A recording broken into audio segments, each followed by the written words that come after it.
ಪೂಜ್ಯರಿಗೆ ಮತ್ತು ತಮಗೆಲ್ಲರಿಗೂ ನಮಸ್ಕಾರಗಳು. ಬೆಳಗಿನ ಆಧ್ಯಾತ್ಮಿಕ ಚಿಂತನೆ ಇದು. ಇದೇ ಒಂದು ಭಾರತ ದೇಶದ ವಿಶೇಷತೆ. ಯಾವ ದೇಶದಲ್ಲಿ ಬೆಳಗ್ಗೆನೇ ಅಧ್ಯಾತ್ಮವನ್ನು ಕುರಿತು ಚಿಂತನೆಯನ್ನು ಮಾಡ್ತಾರೆ, ಆಧ್ಯಾತ್ಮಿಕ ವಿಚಾರಗಳನ್ನು ಕೇಳ್ತೀವಿ, ಇದು ಭಾರತ ದೇಶ. ಅದಕ್ಕೆ ಅಧ್ಯಾತ್ಮ ಅದು ಭಾರತ ದೇಶದ ಬ್ಯಾಕ್ ಬೋನ್ ಇದ್ದಂಗೆ. ಈಗ ಹೇಗೊಂದು ಶರೀರಕ್ಕೆ ಬೆನ್ನು ಮೂಳೆ ಆಧಾರ ಇರ್ತದೆ, ಶರೀರದ ಎಲ್ಲ ಭಾರ ಅದರ ಮೇಲೆ ನಿಂತಿರ್ತದೆ. ಹಾಗೆ ಒಂದು ದೇಶದ ಆಧಾರ ಯಾವುದು ಅಂದರೆ, ಬೇರೆ ಬೇರೆ ದೇಶದ್ದು ಬೇರೆ ಬೇರೆ ಆಧಾರಗಳದಾವೆ. ಆದರೆ ಭಾರತ ದೇಶದ ಮಾತ್ರ ಬ್ಯಾಕ್ ಬೋನ್ ಅಂದರೆ ಅದು ನಾವೇನೀಗ ಬೆಳಗ್ಗೆ ಚಿಂತನೆ ಮಾಡ್ತೀವಿ, ಆ ಆಧ್ಯಾತ್ಮನೇ ಭಾರತ ದೇಶದ ಬೆನ್ನು ಮೂಳೆ ಇದ್ದಂಗೆ ಆಧಾರ. ಅದಕ್ಕೆ ನಾವು ಇಷ್ಟೆಲ್ಲರೂ ಸೇರೋದು. ಮನುಷ್ಯ ಇವತ್ತು ಹೊರಗಡೆ ಬಹಳಷ್ಟು ಬೆಳೀತಾ ಇದ್ದಾನೆ. ಭಾರತೀಯರು ಯಾವುದಕ್ಕೆ ನಿಜವಾಗಲೂ ವಿಕಾಸ ಅಂತಂದರು, ಅವರು ಯಾವುದನ್ನು ಸಂಶೋಧಿಸಿದರು, ವಸ್ತುವಿನ ಆವಿಷ್ಕಾರಕ್ಕೆ ಬಹಳ ಮಹತ್ವ ಕೊಡಲಿಲ್ಲ ಅವರು. ಈಗಿನವರೆಲ್ಲರೂ ನಾವು ವಸ್ತುಗಳನ್ನು ಆವಿಷ್ಕಾರ ಮಾಡ್ತೀವಿ, ವಸ್ತುಗಳನ್ನು ಸಂಶೋಧನೆ ಮಾಡ್ತೀವಿ. ಆದರೆ ಅವರು ಆತ್ಮದ ಆವಿಷ್ಕಾರ, ತಮ್ಮನ್ನು ತಾವು ಸಂಶೋಧನೆಗೆ ಒಳಪಡಿಸಿಕೊಂಡ್ರು. ಅದಕ್ಕೆ ಆತ್ಮವಿದ್ಯೆ ಅಂತ ಕರೆಯೋದು. ಆ ವಿದ್ಯೆ ಎಲ್ಲ ವಿದ್ಯೆಗಳಿಗಿಂತ ಶ್ರೇಷ್ಠವಾದದ್ದು. ಅಧ್ಯಾತ್ಮ ವಿದ್ಯಾ ವಿದ್ಯಾನಾಮ. ಎಲ್ಲ ವಿದ್ಯೆಗಳಿಗಿಂತ ಅಧ್ಯಾತ್ಮ ವಿದ್ಯೆ ಅದು ಶ್ರೇಷ್ಠವಾದದ್ದು. ಅದನ್ನು ಅವರು ಆವಾಗ ಹೇಳಿದರು. ನೋಡ್ರಿ ಅವ್ರು ಹೇಗಿರಬೇಕು. ವಿಕಾಸ ಬೆಳವಣಿಗೆ ಅಂತಂದರೆ ಏನು ನಿಜವಾಗಲೂ?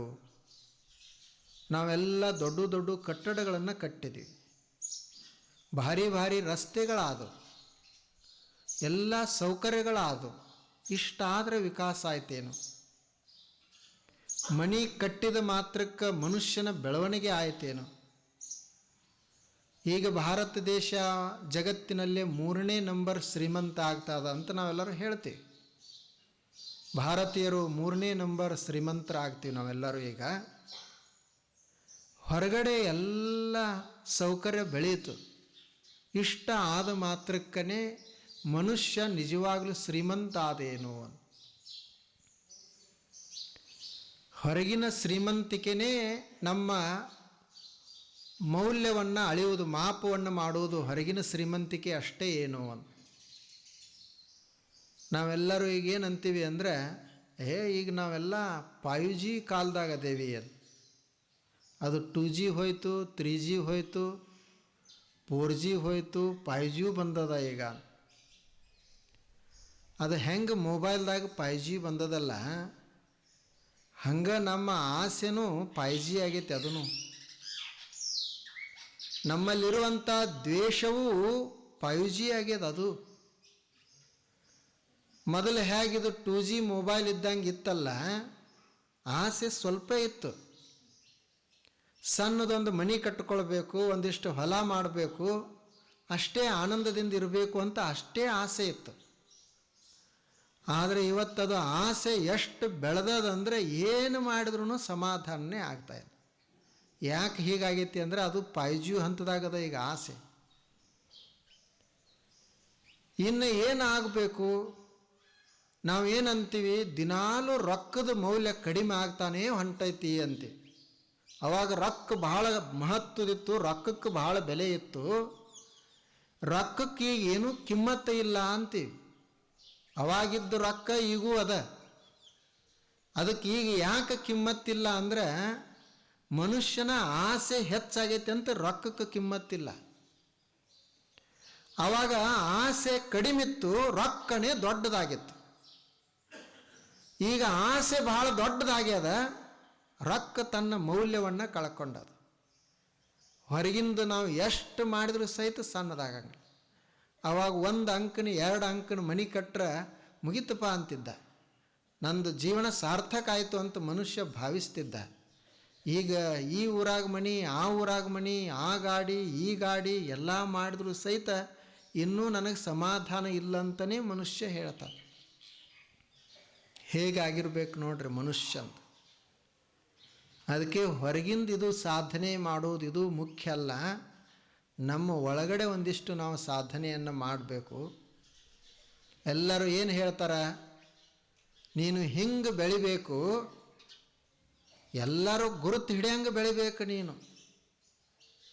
ಆದರೆ ಅದು ನಿಜವಾದ ಬೆಳವಣಿಗೆ ಏನು? ಎಲ್ಲರೂ ಗುರುತು ಹಿಡಿದ್ರೊಳಗೆ ನಮ್ಮ ಗುರುತ ನಾವು ಕಳ್ಕೊಂಡು ಬಿಟ್ಟಿರ್ತೀವಿ. ನಾವು ಹಿಂಗೆ ಬೆಳಿಬೇಕು, ಯಾರೇ ಬೇರೆಯವರು ನಮ್ಮನ್ನು ಗುರುತು ಹಿಡೀಲಿ ಅಥವಾ ಹಿಡಿದೇ ಇರಲಿ, ನಮ್ಮ ಗುರುತರೇ ನಮಗಿರಲಿ. ನಾವು ಏನಂತೀವಿ, ಎಲ್ಲರೂ ಹೀಗೆ ನೀನು ಹಿಂಗೆ ಬೆಳಿಬೇಕು, ಎಲ್ಲರೂ ಹೌದು ಹೌದು ಅನ್ನಬೇಕು, ಅಷ್ಟು ಕೊಂಡಾಡಬೇಕು, ಹಂಗೆ ಬೆಳಿಬೇಕು, ಅಷ್ಟು ದೊಡ್ಡವ ಆಗಬೇಕು. ಆದರೆ ನಾವು ಏನು ಮಾಡಬೇಕು ಅಂದ್ರೆ, ಹೊರಗಿನವರು ನಮ್ಮ ಜೀವನ ನೋಡಿ ಹೌದಂತಾರೋ ಅಲ್ಲಂತಾರೋ ಅದನ್ನು ನಾವು ತಲೆ ಕೆಡಿಸ್ಕೊಳ್ಳೋದು ಬೇಡ. ಆದರೆ ನಮ್ಮ ಆತ್ಮ ಹೇಳಬೇಕು, ನಾನು ಚೆಂದಾಗಿ ಬದುಕಿದೆ, ನಾನು ಸಂತುಷ್ಟನಾಗಿ ಬದುಕಿದೆ ಅಂತ. ಅದು ನಿಜವಾದ ಸಾರ್ಥಕ ಜೀವನ. ಹೊರಗಿನವ್ರಿಗೆ ಏನು ಗೊತ್ತಾಗ್ತದೆ? ಅದನ್ನು ಭಾರತೀಯರು ಪ್ರಾರಂಭ ಮಾಡಲಿಕ್ಕೆ ಪ್ರಯತ್ನ ಮಾಡಿದರು, ಚಿಂತನೆ ಮಾಡಲಿಕ್ಕೆ ಪ್ರಯತ್ನ ಮಾಡಿದರು. ಆದರೆ ಮನುಷ್ಯ ಹೆಂಗದಾನಂದ್ರೆ ಈಗಿನ ಕಾಲದಾಗ ಬರೀ ಹೊರಗೆ ಮಹತ್ವ ಕೊಡ್ತಾನೆ, ವ್ಯಕ್ತಿಗೇ ಮಹತ್ವ ಇಲ್ಲ. ಮಹಾರಾಷ್ಟ್ರದಲ್ಲಿ ಒಬ್ಬರು ಸಾನೆ ಗುರುಜಿ ಅಂತ ಆಗಿ ಹೋದರು. ಅವರು ಒಂದು ಪುಸ್ತಕವನ್ನು ಬರೆದಿದ್ದಾರೆ. ಮರಾಠಿಯಲ್ಲಿ ನೀವೆಲ್ಲರೂ ಸಾಲಿ ಕಲಿಯೋರು ಓದಿರ್ತೀರಿ ಅದನ್ನು. ಭಾಳ ಸುಂದರ ಪುಸ್ತಕ ಅದು. ಶ್ಯಾಮ್ಚಿ ಆಯಿ ಅಂಥೇಳಿ, ಶ್ಯಾಮನ ತಾಯಿ ಅಂತ ಕನ್ನಡದೊಳಗದ. ಅದರಲ್ಲಿ ಒಂದು ಪ್ರಸಂಗವನ್ನು ಕೊಟ್ಟಾರ, ಮನುಷ್ಯ ಯಾವುದಕ್ಕೆ ಮಹತ್ವ ಕೊಡ್ತಾನೋ ಅಂತ. ಒಂದು ಊರಾಗ ಒಬ್ಬ ಮನುಷ್ಯ ಇದ್ದ. ಅವನ ಹೆಸರ ಪಂಡರಿನಾಥ. ಆದರೆ ಜನ ಎಲ್ಲರೂ ಅವನನ್ನು ಏನಂತ ಕರಿತಿದ್ರು ಅಂದರೆ ಪಾಂಡ್ಯ ಪಾಂಡ್ಯ ಅಂತ ಕರಿತಿದ್ರು. ಯಾಕಂದ್ರೆ ಭಾಳ ಬಡವ, ಮನೆ ಇರಲಿಲ್ಲ, ಮೈ ಮೇಲೆ ಚಲೋ ಅಂತ ಬಟ್ಟೆ ಇರಲಿಲ್ಲ, ಯಾರೂ ಹಚ್ಕೊಳ್ತಿರ್ಲಿಲ್ಲ. ಪಾಂಡ್ಯ ಬಂದ ಅಂತ ಕರಿತಿದ್ರು ಅಷ್ಟೇ. ಮುಂದೆ ಆ ಪಂಡರಿನಾಥ ಏನೋ ಒಂದು ಉದ್ಯೋಗ ಮಾಡಿ ಭಾಳ ದೊಡ್ಡ ಶ್ರೀಮಂತ ಆದಂತ. ಅವಾಗ ಒಂದು ದೊಡ್ಡ ಮನೆ ಕಟ್ಟಿಸಿದ, ಗಾಡಿ ತೊಗೊಂಡ, ಮೈ ಮೇಲೆಲ್ಲ ಬಂಗಾರ ಹಾಕ್ಕೊಂಡ, ಚಲೋ ಅಂತ ಬಟ್ಟೆ ತೊಟ್ಕೊಂಡ. ಅವಾಗ ಎಲ್ಲರೂ ಏನಂತ ಕರೀಲಿಕ್ಕೆ ಶುರು ಮಾಡಿದ್ರು ಅಂದರೆ ಪಂಡರಿನಾಥ್ ಬಾಬಾ ಅಂತ ಕರೀಲಿಕ್ಕೆ ಶುರು ಮಾಡಿದರು. ಒಂದು ದಿವಸ ಒಬ್ಬರು ಶ್ರೀಮಂತರು ಇವನನ್ನು ಮನೆಗೆ ಕರೆದ್ರಂತ, ಆಮಂತ್ರಿಸಿದ್ರಂತ. ನೀವು ನಮ್ಮ ಮನೆಗೆ ಬರಬೇಕು ಇವತ್ತು ಅತಿಥಿಗಳಾಗಿ ಅಂಥೇಳಿ. ಇವ ಹೋದ. ಮೊದಲು ಯಾರೂ ಕರಿತಿರ್ಲಿಲ್ಲ. ಅವರು ಶ್ರೀಮಂತರು ಇವತ್ತು ಪಂಡರಿನಾಥ್ ಬಾಬಾ ಬರ್ತಾರಂತ ತಿಳಿದು ಮನೆಯೊಳಗೆ ದೊಡ್ಡ ಕುರ್ಚಿ ಹಾಕಿಸಿದ್ರು. ಮನೆ ಮುಂದೆಲ್ಲ ರಂಗೋಲಿ ಹಾಕಿ ಹೂವು ಹಾಕಿದ್ರು. ಅಷ್ಟು ಶ್ರೀಮಂತಿದ್ದ. ಅವಾಗ ಇವ ಪಂಡರಿನಾಥ ಹೋಗಿ ಅವ್ರ ಮನೆಗೆ ಹೋಗಿ ಅದೇನು ಕುರ್ಚಿ ಹಾಕಿದ್ರು, ಕುರ್ಚಿ ಮೇಲೆ ಅವನು ಕೂಡಲಿಲ್ಲ. ಅವೇನು ಕೊಳ್ಳಾಗ ಹಾಕ್ಕೊಂಡಿದ್ದಲ್ಲ ಬಂಗಾರದ ಸರಗಳು, ಮುತ್ತಿನ ರತ್ನದ ಸರಗಳು, ಆತ ಏನು ಆಭರಣವನ್ನು ಧರಿಸಿದ್ದ ಅವುಗಳನ್ನೆಲ್ಲ ತೆಗೆದ ಕುರ್ಚಿ ಮೇಲಿಟ್ಟ, ತಳಗ ನೆಲದ ಮೇಲೆ ಕೂತ. ಅವಾಗ ಮನೆ ಯಜಮಾನ ಕೇಳಿದ, ಯಾಕ್ರಿ ಹೀಗೆ ಕೆಳಗೆ ಕೂತ್ರಿ, ಅತ್ರನ ಮ್ಯಾಲಿಟ್ರಿ ಅಂತ. ಅವಾಗ ಅವ ಪಂಡರಿನಾಥ್ ಹೇಳ್ದ, ನೀವು ಕುರ್ಚಿ ಹಾಕಿದ್ದು ನನಗಲ್ಲ, ನಾನು ತೊಟ್ಕೊಂಡಿರುವಂಥ ಬಂಗಾರದ ಹಾರಗಳಿಗಾಗಿ. ನಾನು ಇದೇ ಊರಾಗೂ ಮೊದಲಿದ್ದೆ, ಇದೇ ಊರಾಗ ಮೊದಲಿದ್ದೆ, ಯಾರೂ ಕರಿತಿರ್ಲಿಲ್ಲ. ಯಾಕೆ ಕರಿತಿರ್ಲಿಲ್ಲ ಅಂದರೆ ನನ್ನ ಹತ್ತಿರ ಹಣ ಇರಲಿಲ್ಲ. ಸಂಪತ್ತಿರಲಿಲ್ಲ. ಈಗ ಎಲ್ಲರೂ ಕರಿತಾ ಇದ್ದಾರೆ. ಯಾಕೆ ಕರಿತಾರಂದ್ರೆ ನನ್ನನ್ನು ಕರಿತಾ ಇಲ್ಲ, ನನ್ನ ಜೋಡಿ ಇರುವಂಥ ಸಂಪತ್ತಿಗೆ ಕರಿತಾ ಇದ್ದಾರೆ.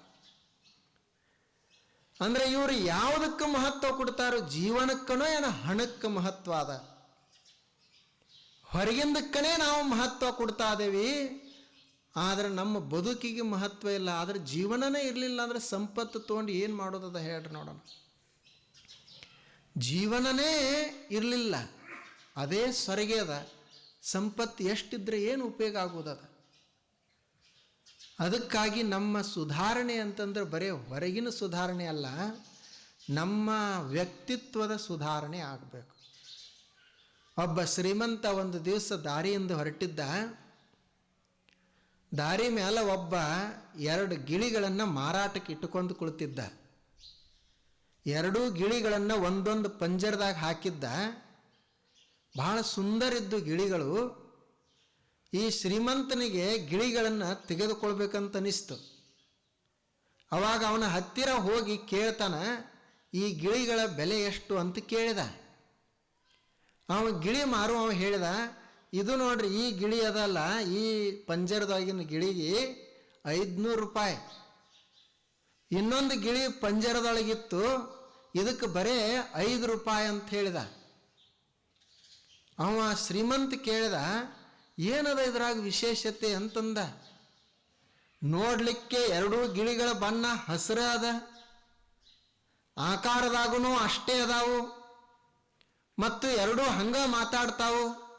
ಒಂದು ಗಿಳಿಗೆ 500 ರೂಪಾಯಿ ಇಟ್ಟದಿ, ಇನ್ನೊಂದು ಗಿಳಿಗೆ ಬರೇ 5 ರೂಪಾಯಿ ಇಟ್ಟದಿ, ಯಾಕೆ ಹಿಂಗ ಅಂತಂದ. ಅವಾಗ ಅವ ಗಿಳಿ ಮಾರುವವ ಹೇಳಿದ, ಅದೆಲ್ಲ ನನಗೆ ಕೇಳಕ್ಕೆ ಹೋಗ್ಬೇಡ್ರಿ, ನಿಮಗೆ ಬೇಕಾದ್ರೆ ತೆಗೆದುಕೊಂಡು ಹೋಗ್ರಿ, ಬೇಡಾದ್ರೆ ಬಿಡ್ರಿ. ಮತ್ತು ನೀವು ಮನೆಗೆ ತೆಗೆದುಕೊಂಡು ಹೋದಾಗ ಗೊತ್ತಾಗ್ತದೆ ಯಾಕೆ ಇದಕ್ಕೆ ಬೆಲೆ ಹೆಚ್ಚೈತಿ ಅಂತ.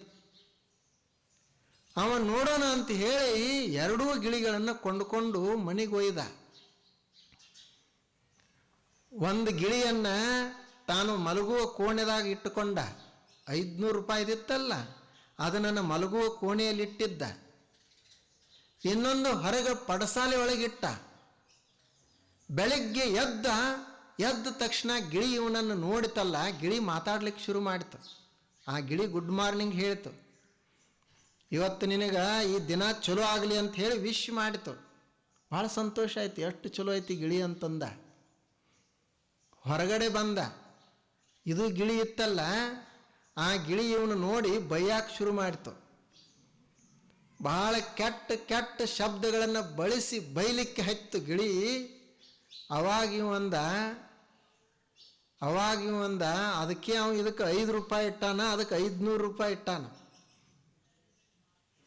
ಇವ ಹೋಗಿ ಅವನಿಗೆ ಹೇಳಲಿಕ್ಕೆ ಹೋದ, ನೀನು ಇಟ್ಟ ರೇಟದ ಭಾಳ ಬರೋಬ್ಬರಿ ಐತಿ, ಸರಿಯಾಗಿಟ್ಟದಿ, ನೋಡಾಕ ಅಷ್ಟೇ ಅದಾವ, ನೋಡ್ಲಿಕ್ಕೆ ಮೇಲೆ ಹೊರಗೆ ಹಂಗ ಕಾಣ್ತಾವ, ಆದ್ರೆ ಅದರ ವ್ಯಕ್ತಿತ್ವ ಬೇರೆ ಬೇರೆ ಅದ, ಅದಕ್ಕೆ ಬೆಲೆ ಅದ. ನೀನು ಏನು ಇಟ್ಟದಿ ಬಹಳ ಚಲೋ ಮಾಡ್ಯದಿ ಅಂತಂದ.